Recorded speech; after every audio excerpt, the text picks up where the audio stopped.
momento se ha grabado en mi corazón. Lo cuento en el libro sobre la cultura del don. Estaba aquí en Argentina, en Paraná, con un grupito de personas muy diferentes entre sí, pero todas conectadas de alguna manera al ecosistema de la empresa de economía de comunión Dimaco. Estábamos tratando de identificar las características de las prácticas de esta empresa y de su ecosistema.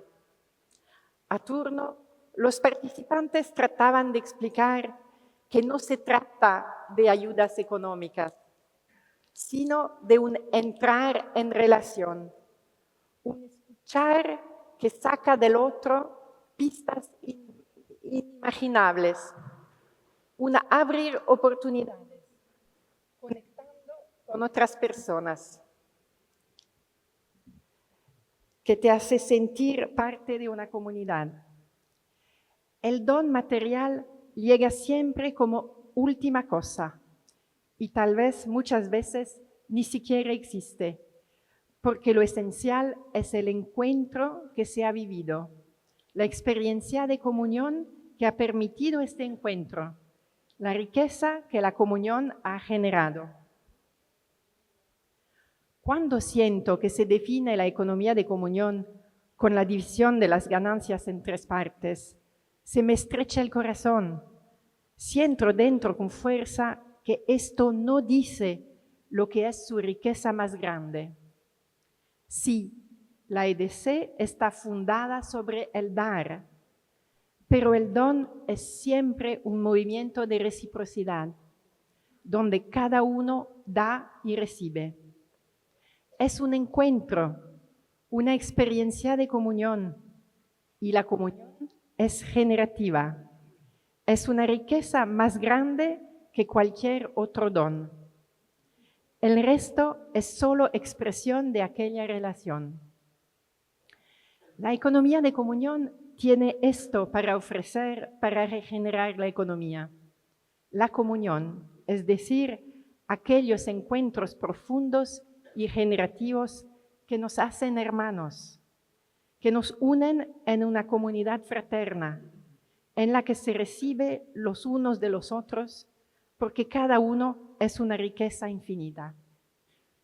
Y porque la relación, cuando es una relación de reciprocidad, de profunda comunión, es siempre generativa, abre oportunidades, crea una riqueza nueva. Esa ha sido la convicción que sentíamos dentro cuando hemos ideado este aniversario.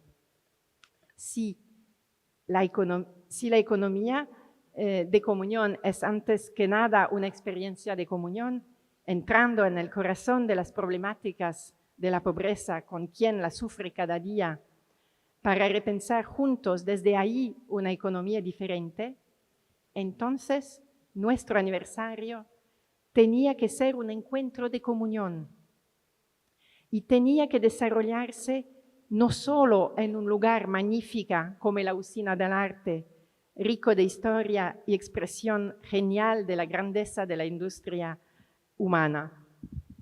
Tenía también que desarrollarse donde cada día se sufre a causa de la economía, donde cada día se viven esos encuentros fecundos que generan una economía nueva.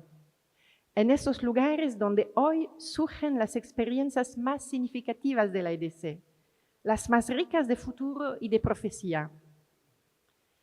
Desde ayer hemos compartido una sucesión inolvidable de experiencias, una más linda que la otra, que testimonian la generatividad de la comunión. Pero los momentos más preciosos de este evento han sido también y sobre todo los vividos en la intimidad del diálogo en Dragones o en la comunidad Yarimiri, en Yungay o en la Quebrada del Toro, en la Fazenda de Esperanza o en el Volcadero de Paraná, y en todos aquellos lugares donde desde todo el mundo hemos llegado para encontrar a quien vive en la lucha para generar otra economía, que ya está surgiendo en el corazón de las heridas de la economía. Lo que se ha vivido allí nos ha transformado, porque la comunión verdadera no nos deja nunca como antes, nos involucra integralmente y hace entrar al otro dentro de nosotros para siempre. No se puede expresar con palabras. Cada uno lo donará a su manera y sobre todo hacerlo vida. Pero queremos probar esta mañana a releer juntos lo que esta experiencia puede generar para todos nosotros como comunidad EDC global. Comencemos con algunas imágenes de esos días tan ricos.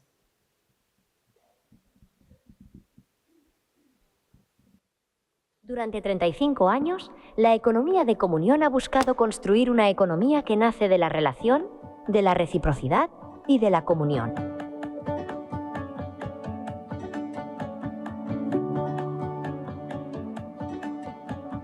Pero regenerar el mundo exige más que ideas.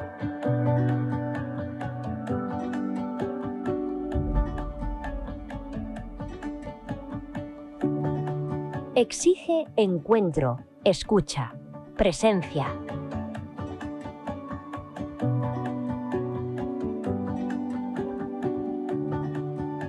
Por eso, antes del encuentro global en Buenos Aires, participantes de diferentes países se sumergieron en iniciativas locales en toda América Latina. Comunidades, organizaciones y proyectos que viven cada día caminos concretos de regeneración.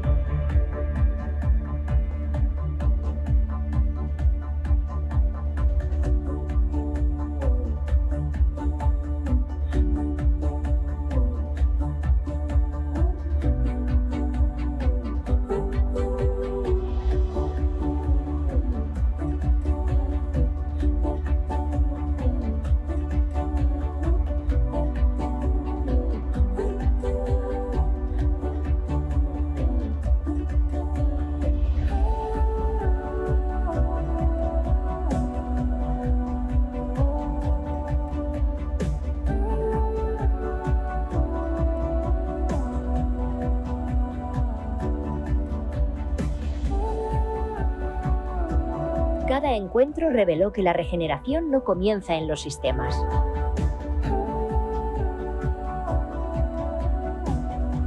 Comienza en las personas, en las relaciones que sanan, en el compartir que transforma, en la valentía de construir juntos otra forma de vivir la economía.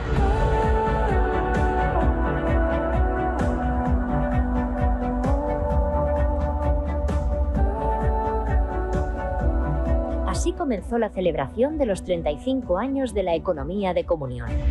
Un camino de regeneración, hecho de comunión y de personas dispuestas a transformar el mundo a partir del encuentro.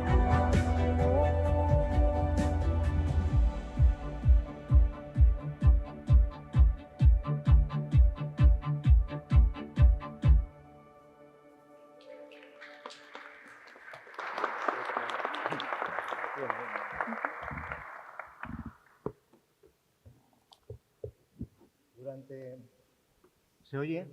Sí. Durante los días previos, antes de llegar aquí a Buenos Aires, hemos mantenido decenas y decenas de conversaciones en las comunidades locales que nos han acogido en esta primera fase del evento. Hemos hablado sobre nuestra realidad actual, hemos hablado mucho, hemos hablado sobre muchas cosas también, sobre nuestra realidad que vivimos hoy. Hemos hablado sobre nuestros sueños, hemos hablado sobre lo que necesitamos que cambie para poder alcanzar esos sueños y algunas de estas conversaciones las hemos grabado para poderlas analizar. Voces provenientes de Argentina, de Paraguay, de Brasil, de Colombia, de Canadá, de Corea, de Ucrania, de Rusia, de África, de Italia y de muchos otros lugares del mundo. Idiomas diferentes, culturas diferentes, historias de vida diferentes. Al principio pensábamos hablar de economía, de empresa, de pobreza y desarrollo. Y hemos hablado de todo eso. Pero eso no siempre estaba en el centro. Las personas hablaban de relaciones, de sueños, de comunidad, de sus hijos. Hablaban de educación, de ayudar a otros a crecer. Y después de escuchar todas esas voces, nos preguntamos, ¿qué es lo que realmente está emergiendo de estos intercambios? ¿Cuáles son los sueños que más se repiten, con independencia de nuestro origen o de nuestra situación concreta? Hemos visto que podemos agrupar estos sueños en 3 dimensiones: material, relacional y aspiracional. Veamos en primer lugar los sueños que tienen que ver con la superación de necesidades materiales y de subsistencia. En primer lugar están las 3 T's: tener acceso a techo, tierra y trabajo, como pilares fundamentales para una vida digna. Después hay sueños que tienen que ver con los derechos de ciudadanía, sea cual sea la situación en la que nos encontremos. Un ejemplo sencillo que se ponía de manifiesto es la existencia de familias que han perdido sus casas y negocios por un desastre natural o por distintas circunstancias y terminan viviendo en sus autos. Y una necesidad técnica crucial es tener una dirección postal, ya que sin ella la ley a menudo impide el acceso a derechos y cuidados sociales. Después hay sueños que tienen que ver con la estabilidad económica, con la dificultad para llegar a fin de mes. Esto genera angustia y distrae a las personas de sus pasiones o de sus vocaciones sociales. Y en cuarto lugar hay sueños que tienen que ver con la independencia, con la posibilidad de vivir sin tener que pedir dinero y de tener la posibilidad de acceder a recursos financieros para poder emprender pequeños negocios, para la propia subsistencia y el desarrollo de la comunidad. Hay otros sueños que tienen que ver con la dimensión social y relacional. En estas conversaciones se enfatiza que las cosas materiales por sí solas no resuelven los problemas de fondo. En primer lugar, se señala el sentido de pertenencia. Las personas necesitan lugares donde se sientan contenidas y parte de algo, ya que la falta de pertenencia deriva en soledad y en adicciones.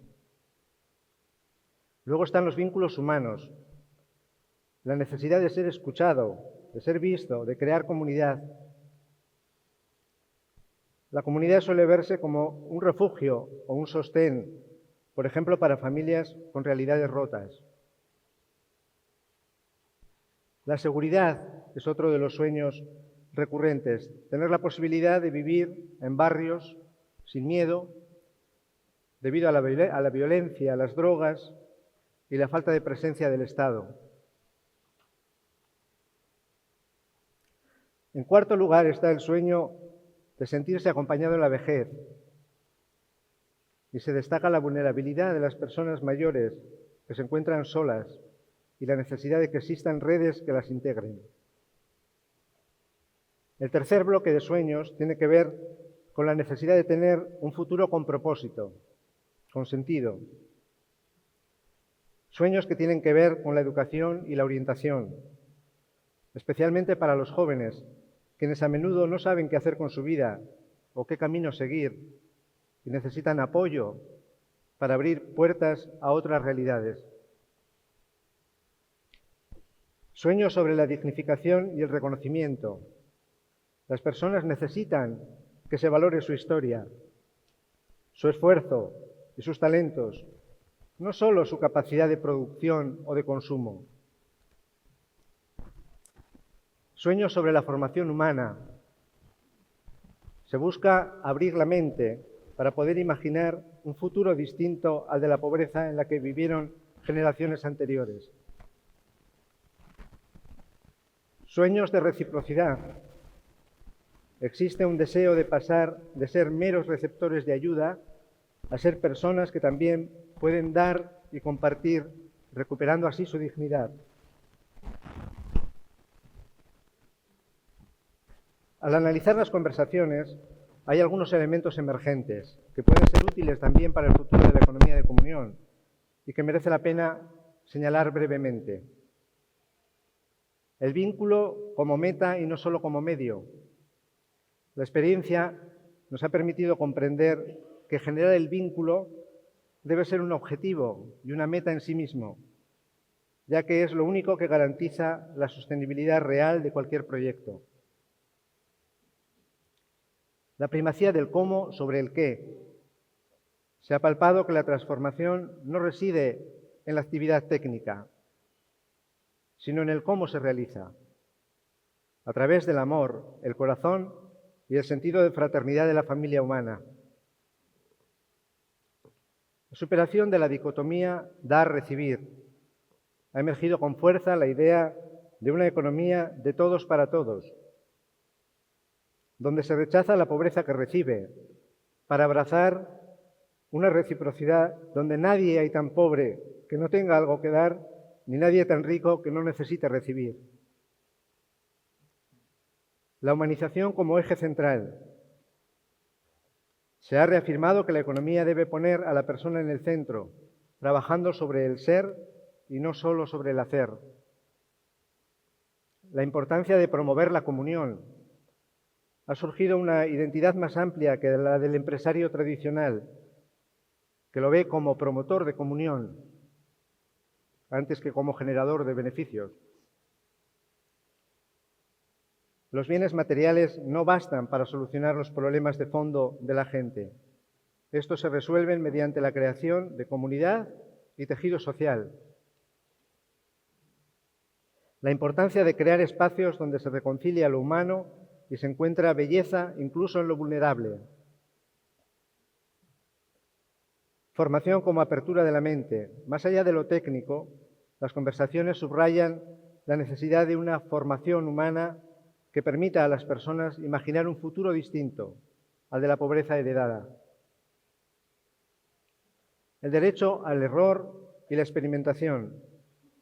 Se ha manifestado la importancia de crear algo nuevo con el permiso para equivocarse, entendiendo que los intentos fallidos son parte del camino de aprendizaje que alimenta la voluntad de seguir. Y finalmente, la radicalidad de la entrega. Se ha evidenciado una cultura de la generosidad, definida con expresiones locales como dar hasta lo que no se tiene, transformando la escasez en un espacio de encuentro y multiplicación de recursos.